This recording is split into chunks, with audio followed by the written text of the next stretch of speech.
اللہ الرحمن الرحیم۔ تین شخص ہیں جن کے لیے اللہ پاک نے دگنا اجر رکھا ہے۔ رسول اللہ صلی اللہ علیہ وسلم نے فرمایا کہ تین شخص ہیں جن کے لیے دگنا اجر ہے۔ صحیح بخاری کی روایت ہے، حضرت ابو بردہ نے اپنے باپ کے واسطے سے نقل کیا کہ رسول اللہ صلی اللہ علیہ وسلم نے فرمایا کہ تین شخص ہیں جن کے لیے دگنا اجر ہے، دگنا ثواب ہے، دگنی نیکی ہے۔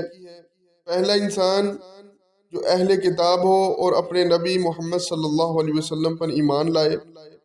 دوسرا وہ غلام جو اپنے آقا اور اللہ دونوں کا حق ادا کرے۔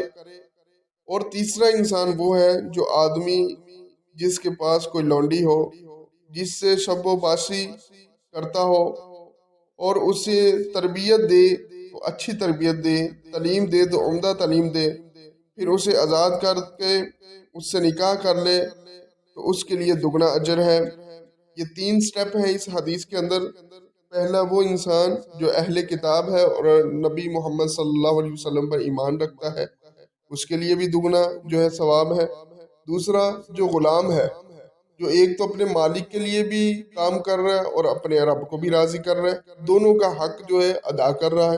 تیسرا آدمی ایسا کہ جس کے ہاں جو ہے لونڈی ہو، ٹھیک ہے، وہ اس کے ساتھ جو ہے مباشرت بھی کرتا ہے، شب و باسی کرتا ہے اور اسے تربیت دے تو اچھی تربیت دیتا ہے، اس کی جو ہے تربیت اچھی کرتا ہے، ٹھیک ہے، عمدہ تعلیم اسے جو ہے نا دیتا ہے اور پھر آخر میں اس کو آزاد کر دیتا ہے۔ آزاد کرنے کے بعد جو ہے اس سے نکاح کر لیتا ہے۔